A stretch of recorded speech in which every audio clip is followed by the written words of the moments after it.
villains and sentinels and salty superpowered teenagers with plans of world domination. Oh my.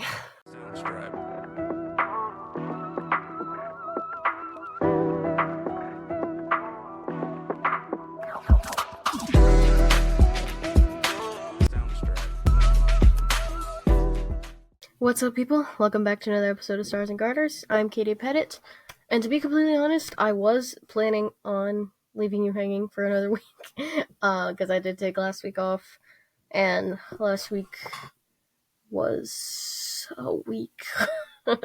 But I'm back, and I decided to do this episode. I've been wanting to do this episode for a while. I mean, I've had the idea, I haven't been like, oh my gosh, I'm so excited to do this episode. I've had the idea for a while, and I've needed to make a Marvel Monday, because those are the more, I guess, skipped days by me, because, I feel like my field of inspiration is kind of getting shorter, but maybe I just need to get the creative juices flowing. And also, I was inspired to do an episode because I just got this hoodie today, literally just 10 seconds ago. I got it, and it is an X-23 hoodie. I don't know if it's going to be backwards. It's backwards right now on my camera.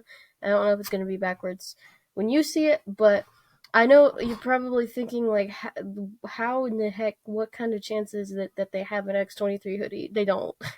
This was a, build your own hoodie type thing, and I used her logo from her most recent standalone series, I believe. Yeah, she didn't even get a standalone until she doesn't. I mean, she's dead now, so. But yeah, I made this on Amazon. It's not very comfortable, but it's sick, so I don't care.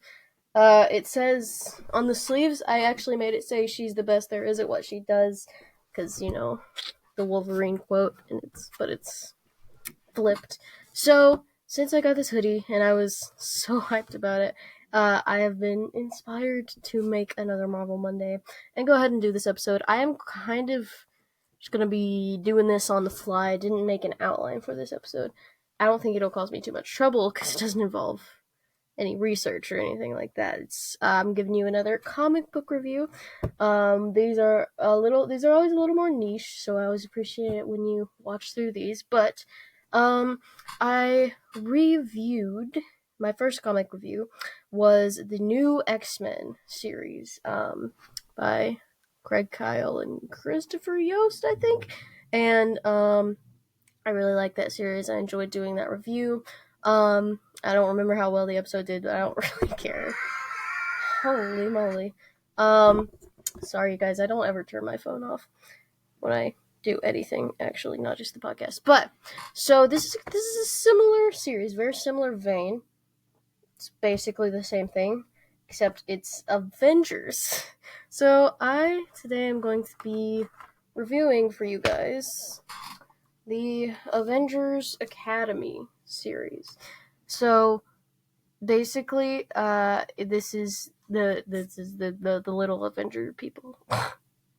This is Avengers copies the X-Men, basically, because it's not Young Avengers. They're not a team. Well, they are kind of a team, but they're doing it X-Men style, where it's not necessarily a team, but it is a school for superpowered youngsters, and sometimes they team up, and it's never really clear who's on the roster.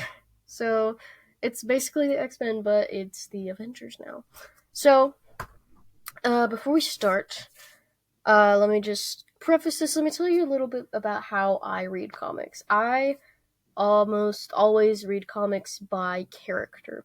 That is how I buy comics. That is how I've bought most, I have a lot of, X-23 comics. I buy them in timeline order. I look up, full X-23 comics timeline and try to get, all of those comics, unless there's, a weird, janky one, and of course none of the ones about her clone who has stolen the mantle from her. But, I read them in that order. This Avengers Academy was a part of the series, actually, pretty soon after New X-Men. She gets a standalone. I talked about her whole history. You can go look at that. I didn't dive too much into this. I don't know if I even had those comics when I did that episode. But after one of her standalone series, at the end of that series, she gets invited by Black Widow to join the Avengers Academy, and she does, and this is this series. So the thing about the way I read comics in character order is that sometimes the character doesn't show up in a series until in the middle of the series, and I don't really care. I'll just buy the first one when they show up, and I don't necessarily start the series. But what that can lead to is me, if I like the series, I will go back and get the whole series and read that and maybe get interested in new characters, and it's a whole deal. So I think I have a pretty good system, works very well for me.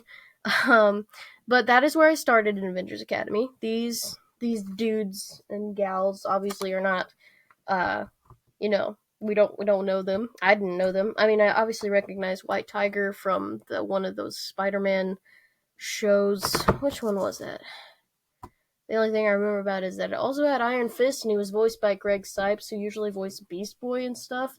So that was a weird experience for me. But all that aside, I jumped into the series in the middle of the story, but something I love about comic books, they know their continuity is rough sometimes, and a lot of them, I give them credit, gives us this nice little page before the whole story, filling you in on like what's been going on with these people in this series. So that's super helpful. Basically, what the series is about, what I did not personally read, but what was very helpfully told to me, is that the Hank Pym, who is sometimes Ant-Man, but right in this series he's going as Giant Man.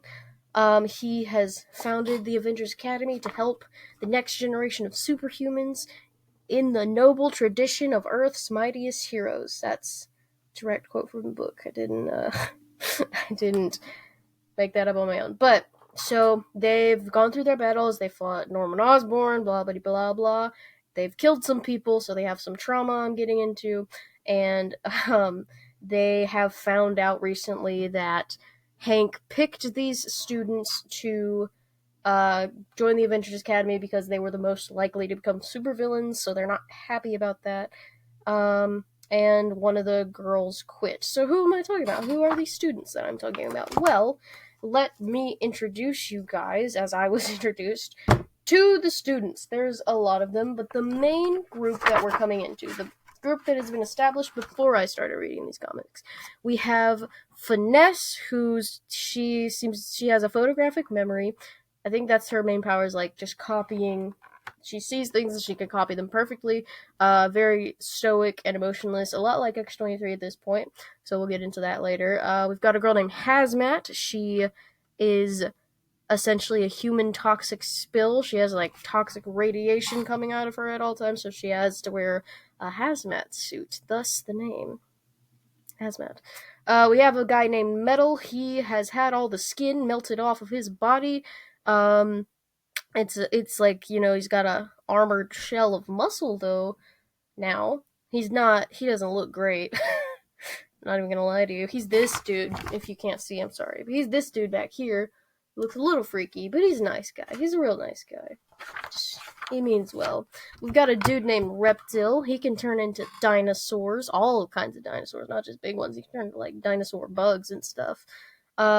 He's a hero. He's a very hero type dude. Very, very nice, noble, but do the right thing, justice type guy. He gets complicated though in this story. We got a dude named Stryker. He's a teenage boy. That's his personality. He has shocker powers. And then we got the girl named Vale. I don't know much about her because she's the student that I talked about that left. So she's gone. She was a part of the group and now she's gone. But she turns into gas, so that's good.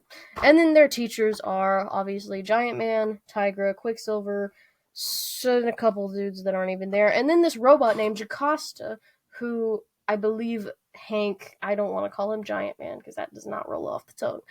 I believe Hank built her, and she's somehow related to Ultron in some weird robot, how are robots related way. But so yeah, those are the people that I'm coming into with this. And then we are introduced to more new people, but we'll talk about that later. So basically, this thing starts out. Well, it actually starts out introducing us to the new characters. So I guess we can get into that already. But Hank is talking about the Avengers Academy. He's brooding. He's failed the students. Stuff has happened. We've got some new additions to the school. We've got a chick named Lightspeed, who I believe is not completely new to the series character. I believe that her name is Katie Power, and she was in a group called the Power Pack, and she was like a very small child when she started out doing comic books. But that's this girl. She's she's got super speed and can fly, so that's fun. We've got, of course, White Tiger is introduced to the academy. She has a magic tiger amulet that does stuff, and she can do things. But I knew about her. She's cool. I like her personality. She's not she's intense. And then I don't think they really focus on any of the other new additions. Obviously there's a bunch of background kids, but they don't particularly matter. But basically, the main points of this plot that are happening is the kids are getting all angsty about the teachers because they know they were chosen to be villains and such, because they would have been villains. And then we also have the story about, okay, let me see if I can explain this to you guys. So Reptile, the dinosaur dude I told you about, his future self goes back, his future self's brain goes back into his present self's body, and so he can infiltrate the past to make sure his future happens, because he has a really good future, and he's married to Finesse, actually, and they have a child, so that's all nice. But to ensure their future, he has to feed them all to an alien dude who infiltrates the school. So that's fun. Got that whole thing going around. What's his name? What's this alien dude's name?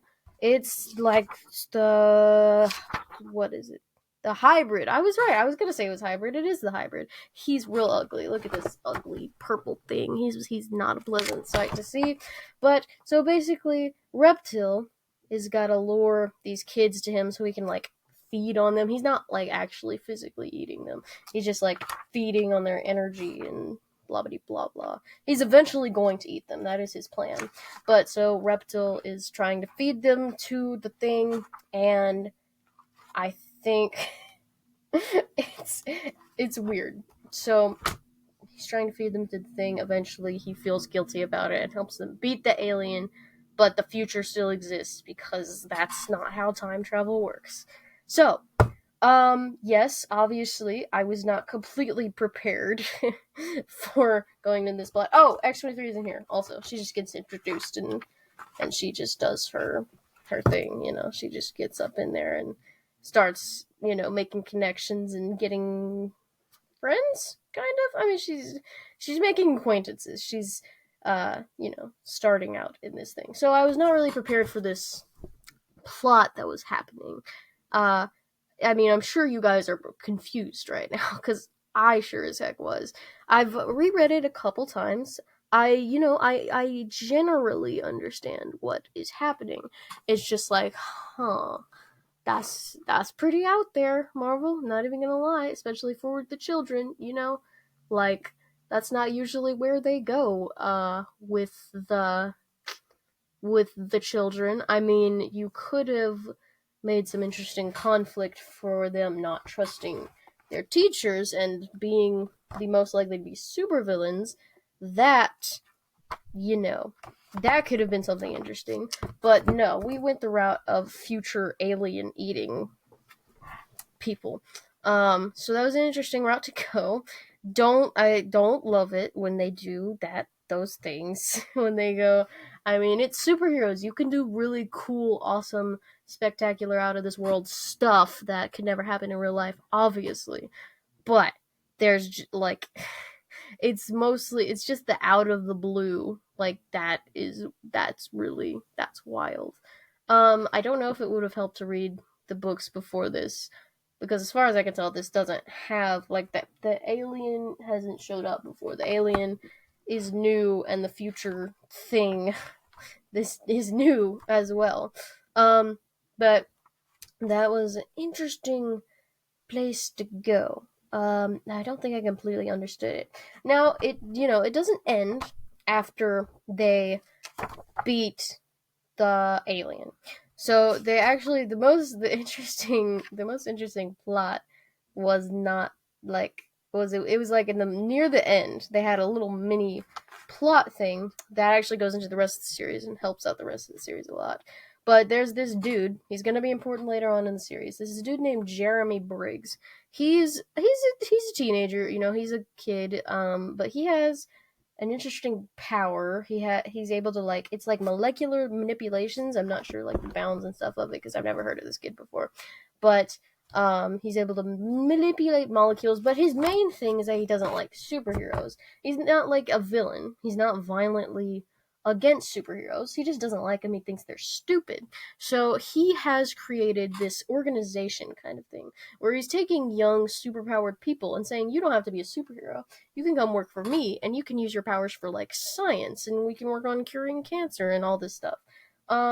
So he's very interesting, and that's a very interesting thing. And in the middle of this book, near the end, not in the middle, near the end of this book, he comes to the Avengers Academy. He's the one who took that girl Vale that I know nothing about that left before the events of the series. She's with him, and he basically splits up part of the academy.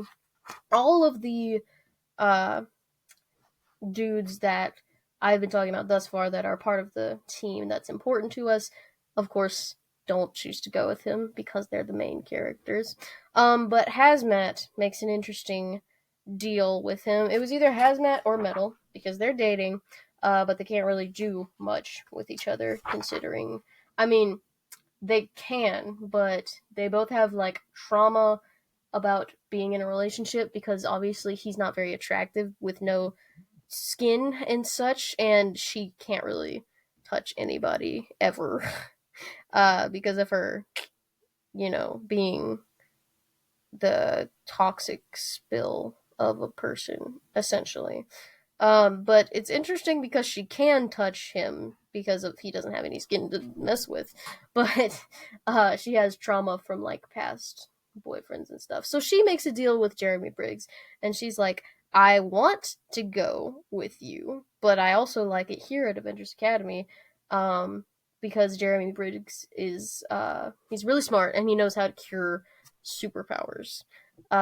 So she's like, I need you to do that for me, but I don't want to leave. So she makes a deal, and he's like, hey, I'll do it for you. You don't have to leave with me. I'll just do this for you. So he seems like benevolent dude. And he's an important character later. And then it ends with a team up with the Runaways, and it goes crazy again. I don't know who the Runaways are. Didn't know who they were before. I think it's the Runaways. I think they have a TV show. I think Marvel made a TV show, excuse me, about them a while back. And I'm pretty sure one of the dudes in the show is the guy who voiced Camilo in Encanto. I feel like that is something that I remember. But they team up with them because one of the Runaways lost his dinosaur, and they need to go find his dinosaur. So they find his dinosaur, and then the book ends. And they learn life lessons, and they go on to their next adventure. So, again, that those didn't exactly make it less confusing. It's still, pretty wild plot. It's just been like kind of yeeted in there.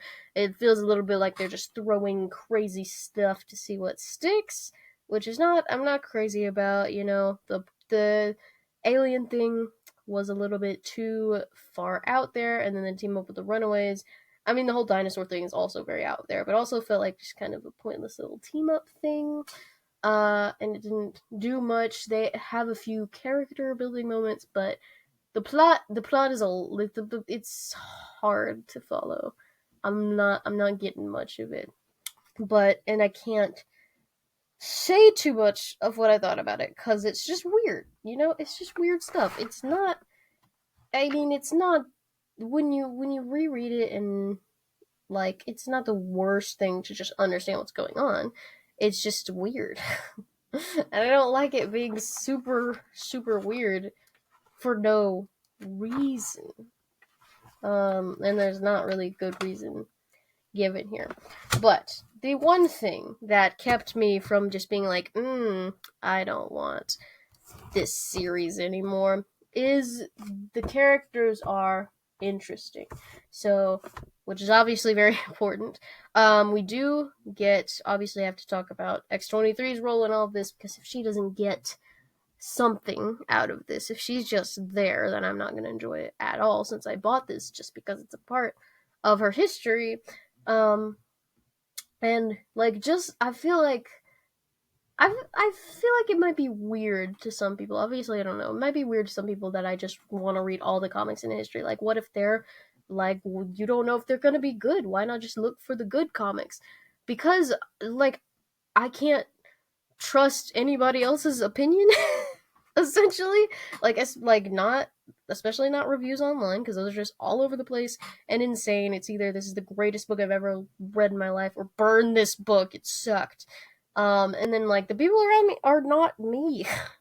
And I just don't like, I can't really, honestly, it was a weird sentence, but like, I mean that. Like, I can't really go off of people's opinions about what I'm gonna like. So that is why I read this. And if it had just been like the weird plot and like whatever, throw X-23 in here, I might not have continued reading the series. But the thing that kept me in here was they did establish, like, I did get to know some cool characters, and they did the characters well, is what I'm trying to say. In this crazy plot, even though I was not really particularly interested in the plot itself, it did help me get to know these characters, and I do enjoy most of these characters. So we have Hazmat and Metal, like I was talking about. Very interesting dynamic and relationship together.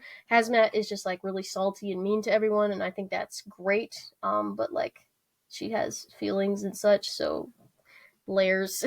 And then Metal is interesting as well. He's one of like the bigger guys, and obviously he's not attractive. So you think like he would have a different personality than he does, because he's actually like one of the nicer people on the team. He doesn't have as many issues, and he's also very, insecure about not having skin, as I'm sure you would be if you didn't have the skin. But they're very interesting, and their relationship together is obviously interesting. Didn't care too much for Lightspeed. She didn't add too much to the story for me. I liked White Tiger because I was already interested in her from the Spider-Man thing, and again, her personality is interesting, and she also has cool powers, and she's based off of a cat, so that's always a bonus. She didn't, her personality, she just kind of comes across as like abrasive and stuff at first, and which is a little bit boring, but then she does talk a little bit about her backstory and stuff, and I actually learned something. I thought that she just was White Tiger, but actually there was a male White Tiger before her, and it was her brother, and he died, so she's White Tiger now. So that was very interesting, and I liked her. I remember her liking her before in the Spider-Man, and I liked her again, so that was nice. So this Finesse girl, her personality in itself, she wouldn't be, I guess, the most interesting to me on her own, but what ended up happening was she actually started getting a very interesting and engaging relationship with X-23, because they both have very similar personalities, and they both have this like strong connection point of not knowing how to deal with or have emotions.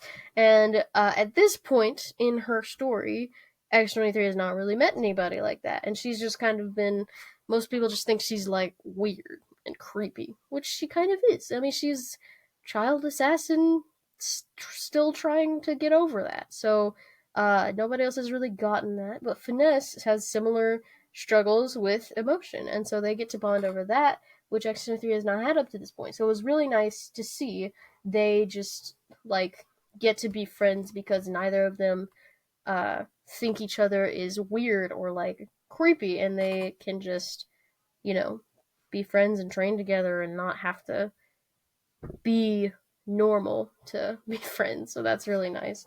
The reptile dude, as much as I could tell, he seemed like a cool kid, even though he was mostly his future self's brain in his body for most of this time. I didn't learn too much about him, but he seems like a fine kid. He seems like your classic hero type, like I said before. So that was nice, and of course, he seems like a good guy. You know, he turns around in the end and does not feed his friends to an alien.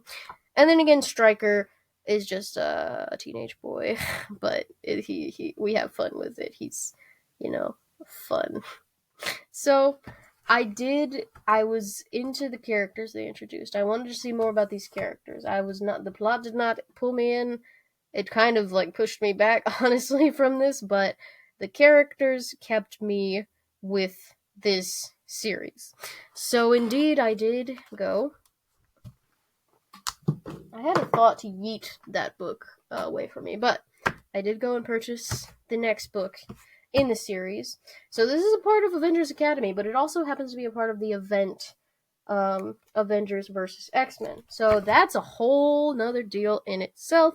But basically, the Phoenix Force is about to come back to Earth, and everybody's what's her face? Hope something? Hope Summers, I believe. It's Jean Grey's daughter, I believe. I think Jean and Scott's daughter. It's complicated, but everybody's like, oh my gosh, she's gonna be possessed by the Phoenix Force. And I think the Avengers are like, we need to like detain her, and the X-Men are like, no, whatever, she's fine, she can control it. And so they're having a whole conflict, and obviously this is going to affect the kids of both sides. So the adults of the Avengers versus X-Men basically decide, we don't want the kids, we don't want the small people to be involved in this conflict because it's adult stuff and they don't understand. So, the X-Men ship their kids off to the Avengers Academy, and it's interesting because the roster of the what was it called at this point? I'm pretty sure it was still called Xavier Academy. What even is the school's name? The school, I don't know. The X-Men school is what we're gonna call it.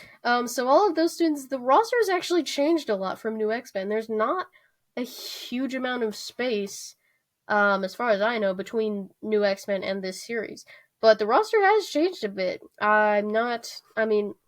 We do see Dust and Rockslide and Surge from New X-Men. They carry over. You also have Pixie and that guy whose name starts with an A that's really hard to pronounce. It's like Noel or something. Annual. It's not annual. And Loa and Pixie, who were from the last book in the New X-Men series, which was really weird and kind of just rewrote the entire team, which I didn't love that much. But they're there as well, so I kind of knew about them. And we got a bunch of filler characters, and also the Stepford Cuckoos are here, and they're just always there in the X-Men. Like, I don't know what their deal is. I just know they're clones of Emma Frost, but they're always there. Like, they don't leave. I always see them in X-Men comics. But, so you got those characters coming in, and now everybody's mixing together. And also we have this dude named Sebastian Shaw who's getting thrown in this mix. He's a prisoner of the X-Men, I believe, and he's had his memory wiped. He used to be a real bad guy. And he's had his memory wiped, and he's seeming to do that, oh, I have amnesia and I'm not bad anymore kind of thing. Obviously, that's super sussy buck, and the X-Men are like, probably not, though. So they drop him off with the kids, and they're like, put this guy in a hole somewhere, and don't let him hurt the children. He's probably still not a good person. And so basically, this book is all about the X-Kids are like, we are being confined against our will. This is bad. We should be able to decide which side and what to go on for ourselves and not just have to sit here while the X-Men and the Avengers fight about stuff. And so the Avengers Academy kids, a lot of whom are mutants as well, kind of have to be like, like all of the kids are kind of like, what side are we supposed to take? Because there's, all the X-Men kids obviously are probably going to want to, take the mutant side. But in the Avengers Academy, you have mutants and just superpowered kids, but they're all Avengers Academy. So they have to figure out what side to take. And they all have to figure out if it's fair for these kids to be basically held here while the adults are fighting. So this let's just first of all say this was a much more stable and interesting plot than the second one, and I knew what was going on because I knew, Avengers vs. X-Men, they connected it to an established storyline. It didn't just yeet an alien in there and see if that worked. They connected it to an established storyline, and they integrated these characters into it. It wasn't just like, aliens, go deal with that characters. They put them in an actual storyline that was actually happening. So that was much easier to follow as well, and just more interesting in general. So that it definitely helped with the storyline, and I did think it was interesting. They did do interesting things with it. So how it ends is that Sebastian Shaw breaks out of his prison because his thing is what is it? It's he like absorbs kinetic energy, I believe, and then like can like you do it back. It like makes him stronger essentially. So like if he got punched by Thor, he could punch somebody as hard as he was punched by Thor. So they keep him in a room and they're like, no, nothing he can absorb kinetic energy from. But he's like, well, can I have some books to read at least? And they're like, oh sure, whatever, books. And so he hits himself in the head with books for like 3 hours and then he busts down the walls. So he gets out, and so now all the X kids and the Avenger kids are like, oh crap, now we've got this crazy person on the loose and he's gonna kill the children. Because one thing we know about Sebi is that he hates Emma Frost. And Emma Frost, again, since the events of New X-Men, a butt ton of her students have died, and she is still obviously not over that. And she's like, oh dang, Sebi's gonna go kill all of the kids. So the kids are like, we can't be doing that when this happens. And so when Sebi gets out, the kids are actually already in a fight over people, like, because obviously the X kids are trying to escape. They're like, we don't need to be held here, and so they're trying to escape. And half of the Avengers Academy is like, yeah, we think these X kids should not be held here, and then the other half is like, no, you have to stay here. So they're fighting, and then Sebi gets out, and people are like, oh crap, it's about to go down. And then Sebi's like, no, I'm not gonna kill children. Like, that's not cool. I'm a good guy now, remember?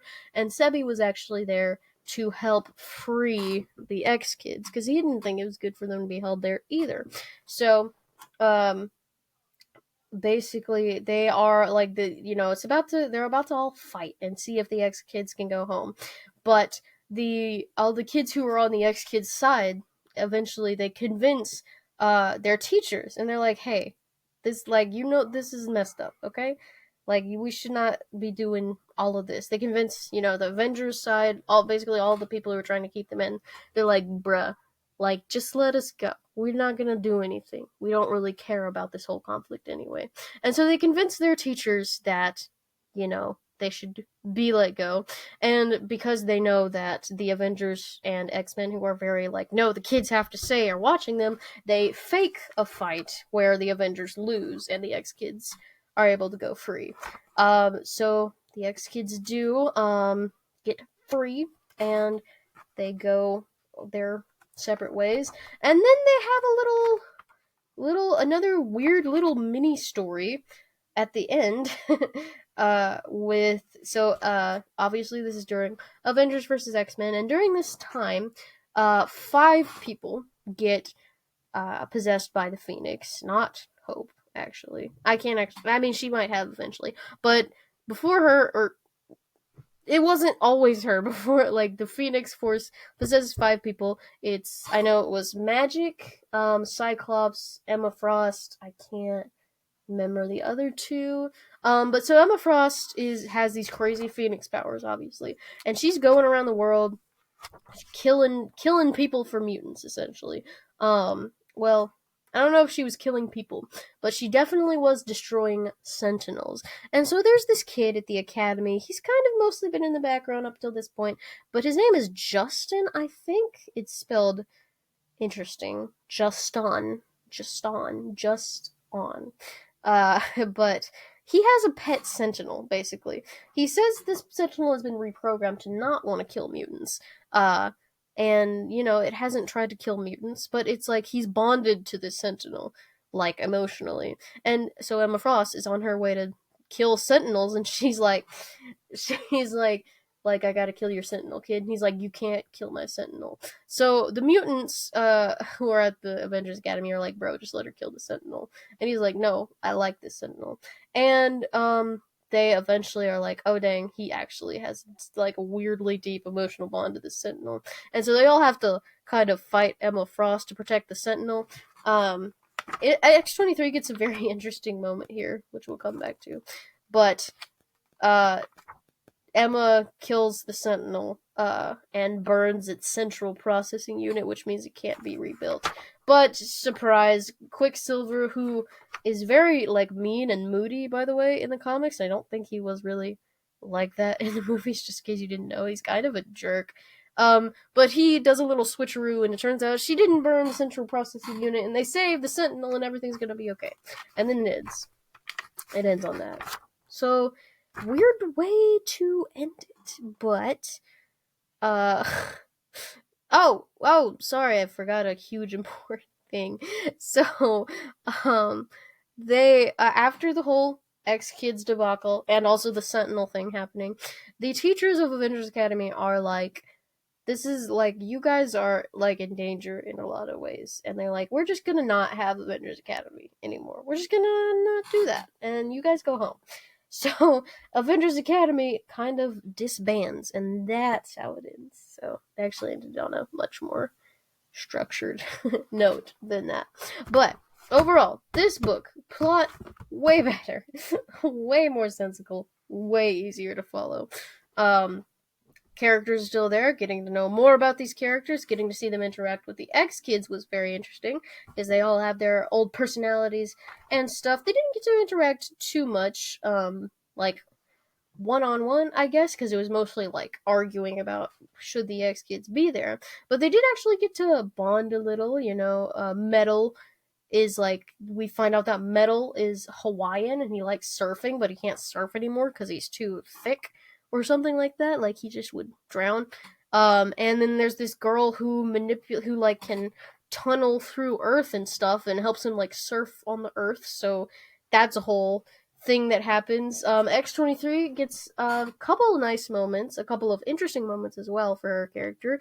Revisiting her old friends from the new X-Men, who are all, anti-Avengers Academy. We don't want to be here. And she's kind of liking it here. She's getting to be on a team and use her powers for good. So she's kind of liking it here. So she's dealing with that conflict. She's not on the most friendly terms with them anymore. They've kind of grown distant, but she does get some nice moments with Dust, who was a member of the new X-Men, who was always nicer to her than anybody else. And they are, they're still close, they're still friends, so that's a very nice moment.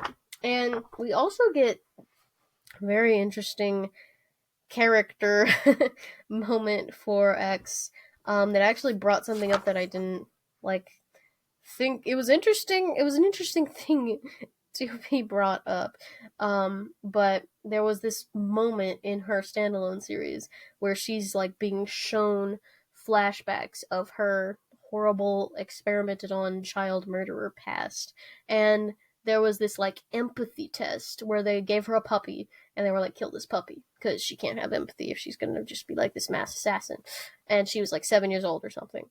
And so in her standalone, when it flashes back to that memory, it just shows her not kill the puppy, and then her director is like, hey, if you don't kill this puppy, I'll kill it slowly. And then it gives the puppy back to her, and it doesn't show what happens after that.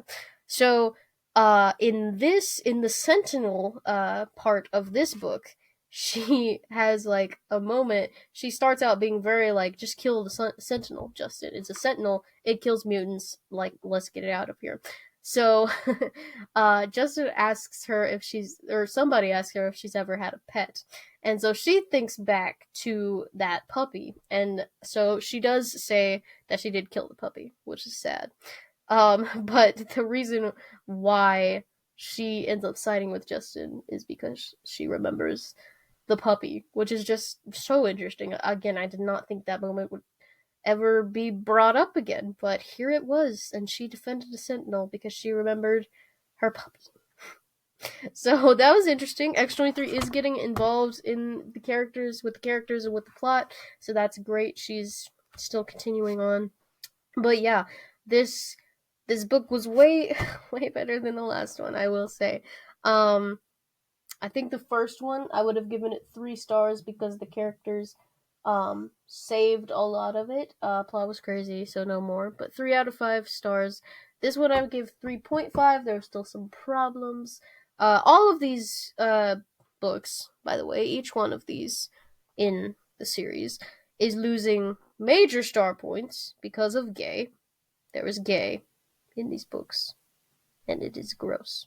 But I marked it out with a silver Sharpie, so it's gone now. But theoretically, at one point, there was gay in these books, and they lost stars for that. But besides that, this one would be like 3.5 stars because way better plot, and the characters are still kicking, so this one, it did better.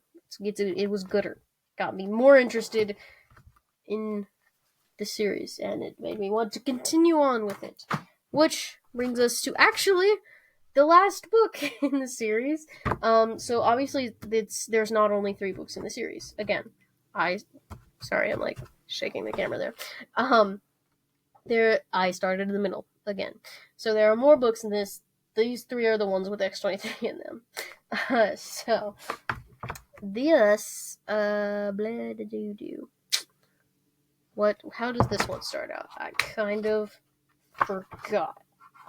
So obviously we have ended on the Avengers Academy disbanding, and so all of these kids are kind of left to go out on their own and see if they want to try to like do normal stuff or find other superhero work, and most of them are just trying to, do normal stuff, and it's not very fun. It's kind of boring, and they're all bored. But they all get some calls from, do you remember that Jeremy Briggs guy that I talked to you about earlier?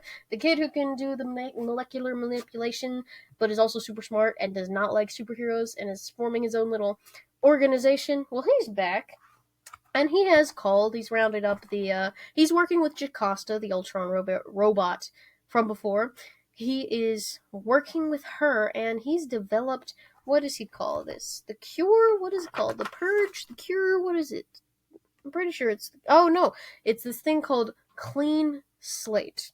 And what Clean Slate does is it cures powers. It cures all kinds of powers, even mutant powers. It could take away mutant powers by like rewriting DNA and some sciencey crap that I can't reiterate to you. But he has figured out how to cure powers. And obviously this is like, yeah, great. We can not have powers if we don't want powers. Hazmat immediately takes that stuff. She's like, heck yeah, get me out of this hazmat suit.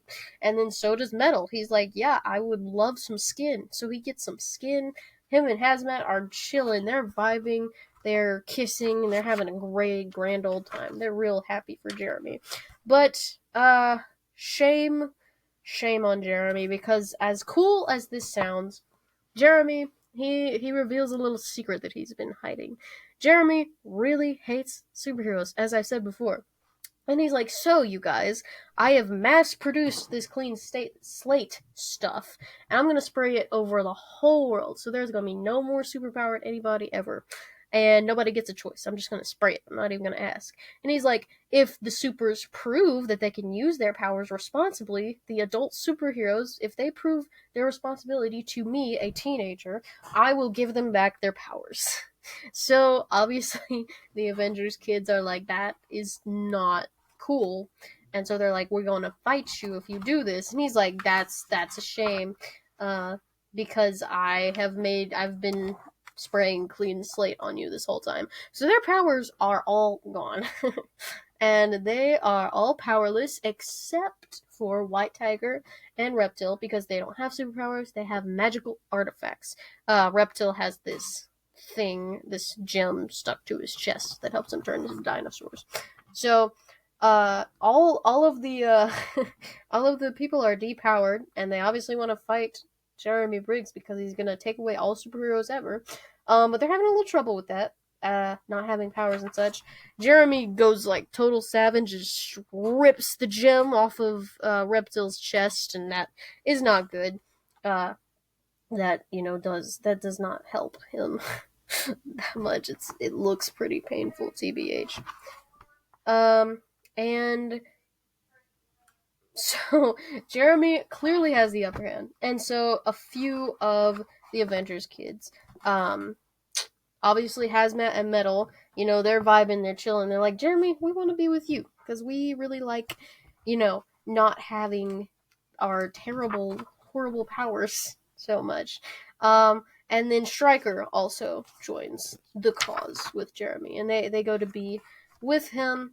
But they're also, he's also hunting down, him and his henchmen are like hunting down their friends and trying to, not necessarily kill, but also like definitely trying to kill these guys. And so, while the runaways, the people who are running away, not the runaways, but the guys who are trying to get away from Jeremy, the depowered people, are running away, the people who have stayed with Jeremy are not vibing with Jeremy anymore. They're kind of like, this Jeremy guy kind of sucks. And so, what's his face? Stryker, he tricks one of Jeremy's little hench people into getting him some antidote, because he's also made an antidote, because he's like, he said, if you prove it, I'll give you your powers back. So he has an antidote too. So he tricks one of their hench people into giving him the antidote. He gets his powers back. He's about to escape and get back and help his friends, but Jeremy he gets a little angry about that. He's not particularly happy about the betrayal, and so he burns the salt, sweat, and acid in his face. He manipulates it to like burn his face off and give him horrible scars for the rest of his life. Because that's kind of how Jeremy be. And so, Stryker's struggling, and then Metal and Hazmat also realize this guy is kind of a jerk. It really is great to not have our sucky powers, but we kind of have to have them to beat him because he's not a good person, and we cannot be with him. And so they also find the antidote, and they drink some, and they get their powers back, and it's really sad. But just put it on the door, dude. You can't be this dumb. But it's really sad. But they get their powers back, and Hazmat just zaps Jeremy, and they all run on out of there.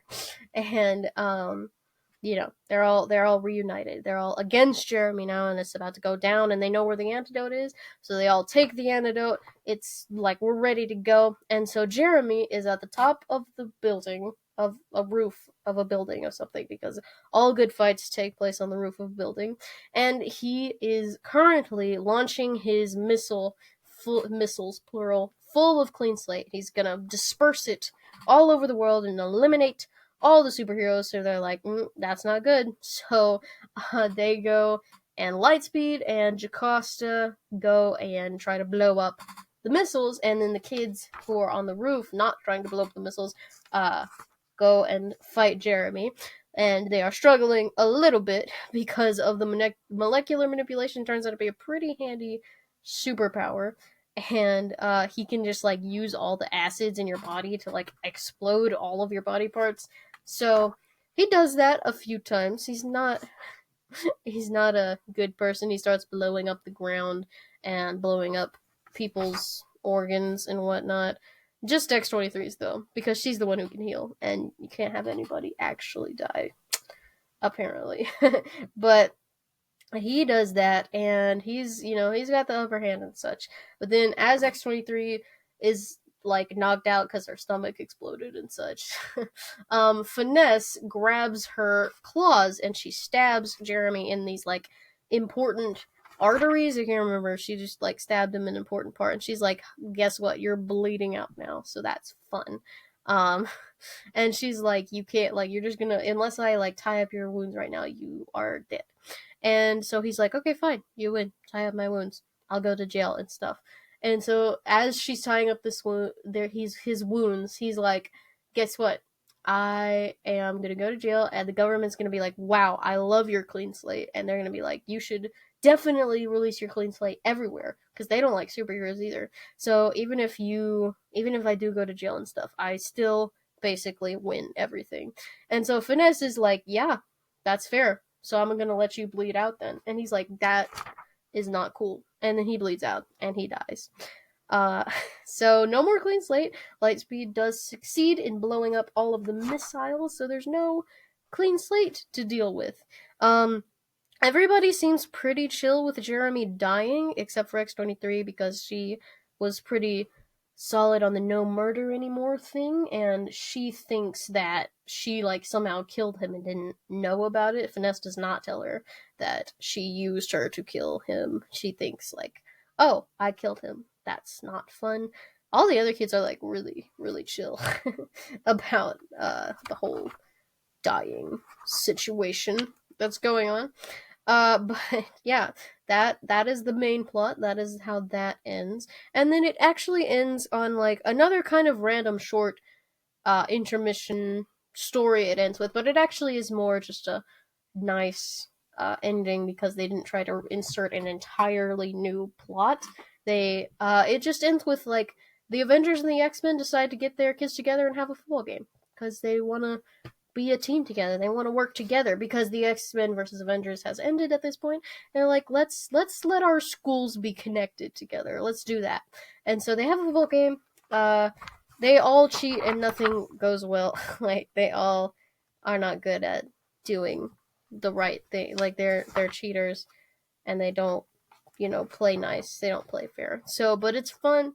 They have a good time. They bond. It ends on a nice note, except for X-23 finds out that Finesse did indeed use her to kill somebody, and she's like, "I don't like you anymore," which was very sad because X-23 now is back to zero friends who really get what's going on with her. So that was sad.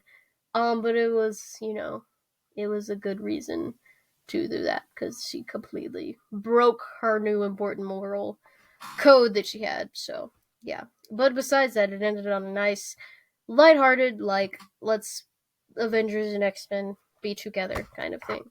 So for this one, this was my favorite story for sure. I really actually like Jeremy Briggs as a villain. No context before about him existing. Before I read this book, by the way, completely. I mean, I don't know if he was in stuff before this. He probably was. But this is the first I'm hearing about him, and I really, really liked him as a villain. He's like, he doesn't look much. He doesn't even have a costume. Again, he doesn't like superheroes. He just looks like a normal kid. But his power is actually very dangerous. That just like being able to manipulate the molecules of like anything, turns out to be pretty useful. And then, he doesn't have a crazy villain stance. He kind of has a lot of good points there. He just takes it too far, which is it's not a brand new villain idea, but it's done well. And it's especially interesting with him being a teenager, being like, the adult superheroes are all stupid, and I know how to fix it, so I'm gonna do that. That was a very interesting way to have a villain, and I really, really liked him. I was not expecting the death at the end, actually. Him to die was kind of crazy. I was surprised by how nonchalant they were about it too, because like even Metal, who I've said they've like at the beginning of this video, like before I read this series, they had some trauma about like killing some villains. They weren't feeling good about this, and Metal is like, when I killed those guys back then, I had like serious problems with that. He's like, this not a problem at all, and I was like, oh, okay, dang, that's rough. But that was interesting. interesting way to win it.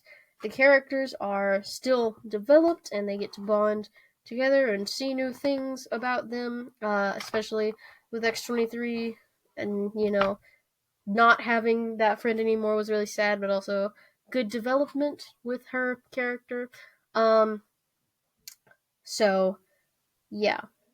At this point, at the end of the series, I do not think I will go back and buy the rest of it, and I don't think I'll follow any of these characters. I liked them enough to read this book and to get the rest of the series, but I am not going to be following them. I didn't like them that much.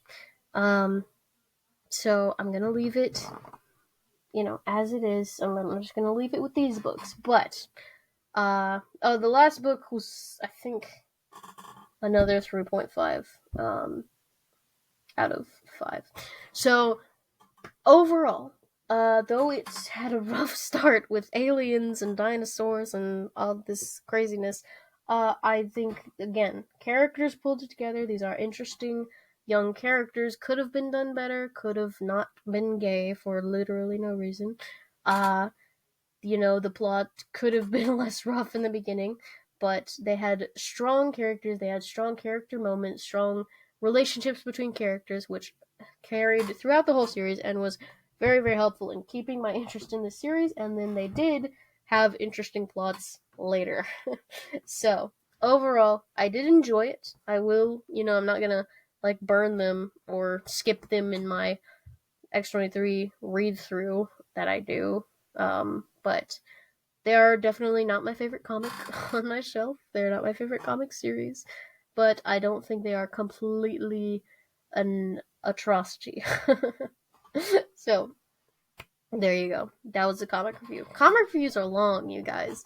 So thanks for sticking through and listening to the whole crazy thing if you did. I like doing comic reviews. I'm gonna do more comic reviews. Sorry if you don't like comic reviews, but I like comic reviews, so I'm gonna do more. Probably do more X-23 related stuff because that's all the comics that I have. So let me know. I don't know what you're gonna say in the comments because most of you probably have no idea what even is this series. What even am I talking about? But comment something. Just think of thoughts and say them. Don't just think of thoughts. Think about your thoughts before you comment them. But thank you again for watching. Make sure to comment and subscribe, follow, share. Sharing important. Sharing is caring. And I will see you guys next time. Bye bye.